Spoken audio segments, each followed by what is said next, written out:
முக்கிய செய்தி. முல்லை பெரியாறு அணை விவகாரம் தொடர்பாக மரங்களை வெட்ட சுற்றுச்சூழல் துறை அனுமதி வழங்க உச்சநீதிமன்றம் உத்தரவு பிறப்பித்திருக்கிறது.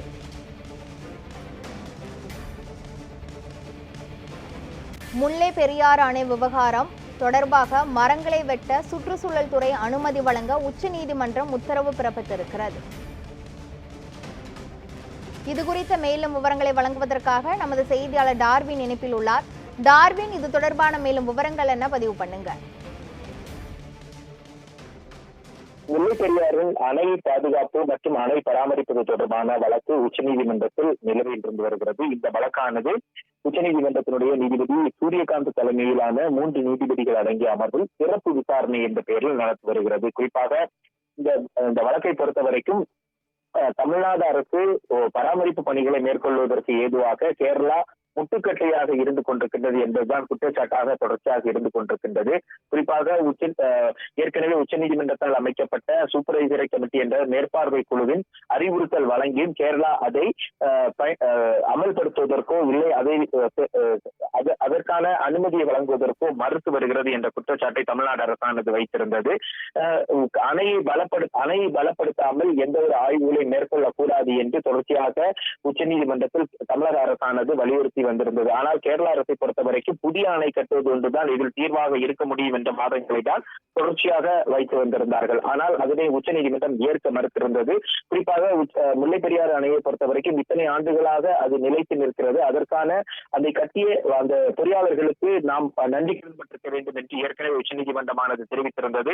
அணை பாதுகாப்பு குறித்த எந்த ஒரு கேள்விக்கும் இடமில்லை. அதே வேளையில் அணையினுடைய பராமரிப்பு பணிகளை மேற்கொள்வதற்கான வழிமுறைகள் என்ன என்பது தொடர்பாகத்தான் ஆராயப்படும், அது தொடர்பான உத்தரவு பிறப்பிக்கப்படும் என்று உச்சநீதிமன்றமானது தெரிவித்திருந்தது. கடந்த முறை வழக்கு விசாரணைக்கு வந்தபோது இரு மாநில அரசுகள் மற்றும் சூப்பர்வைசரி கமிட்டி என்ற அந்த மேற்பார்வை குழு ஆகியோர் ஒரு கலந்து பேசி ஒரு முடிவுக்கு எட்ட வேண்டும் என்ற ஒரு உத்தரவை பிறப்பித்திருந்தார்கள். ஆனால் இன்றைய நிலையில் வழக்கு விசாரணைக்கு வந்தபோது தற்போது இந்த விவகாரத்தில் ஏதேனும் முன்னேற்றம் ஏற்பட்டுள்ளதா என்ற ஒரு கேள்வி எழுப்பிய போது கேரள அரசானது ஏற்பட்டுள்ள முன்னேற்றம் தொடர்பான ஒரு அறிக்கையை தாக்கல் செய்திருக்கிறோம் என்று தெரிவித்திருந்தார்கள். அந்த அறிக்கையை பார்த்த பின்பாக நீதிபதிகள் இதில் சில விஷயங்கள் ஏற்றுக்கொள்ளும்படியாக இருக்கின்றன, ஆனால் முக்கியமான விஷயங்களில் இதுவரைக்கும் எந்த ஒரு உடன்பாடும் எட்டப்படவில்லை என்று தெரிகிறது. எனவே இன்று இது தொடர்பாக ஒரு உத்தரவுகளை பிறப்பிக்கலாம் என்று உச்சநீதிமன்றமானது வழக்கின் தொடக்கத்திலேயே தெரிவித்திருந்தது.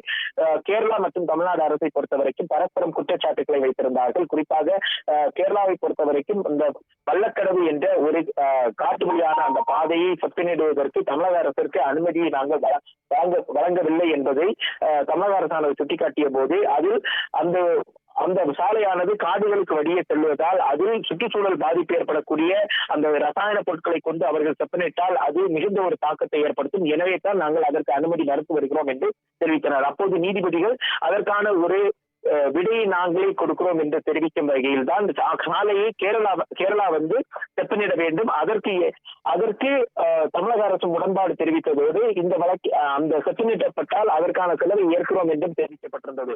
அனைத்து தரப்பில் பல்வேறு விஷயங்கள் கேட்கப்பட்ட பின்னர் நீதிபதிகள் சில உத்தரவுகளை பிறப்பித்திருக்கிறார்கள். அதில் அவர்கள் குறிப்பாக குறிப்பிட்டது என்னவென்றால் வள்ளக்கடவு அந்த காட்டு வழி பாதையை செப்பனிடுவதற்கு கேரள அரசு 4 வாரத்தில் அதனை செப்பனிட்டு முடிக்க வேண்டும் என்ற ஒரு உத்தரவை பிறப்பித்திருக்கிறார்கள். அதே வேளையில் அந்த வள்ளக்கடவு சாலை செப்பனிடும் போது தமிழக அரசின் சார்பில் ஒரு அதிகாரி அதில் கலந்து கொள்ள வேண்டும், அவர் மேற்பார்வை இட வேண்டும் என்பதையும் அவர்கள் வலியுறுத்தி உத்தரவாக பிறப்பித்திருக்கிறார்கள்.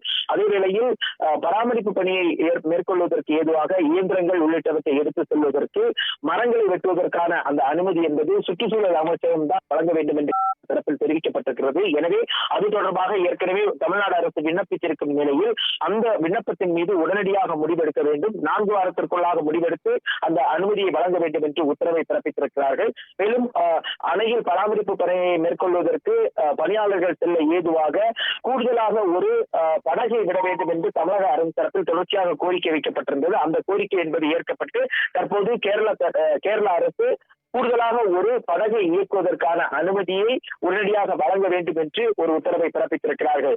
இதனை அடுத்து டெக்னிக்கலான விஷயங்களாக இருக்கக்கூடிய அந்த கிரவுட்டிங், அதாவது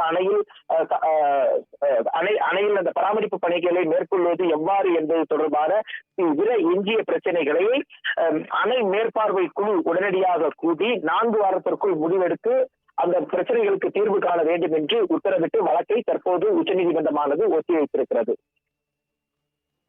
முழுமையான விவரங்களுக்கு நன்றி டார்வின்.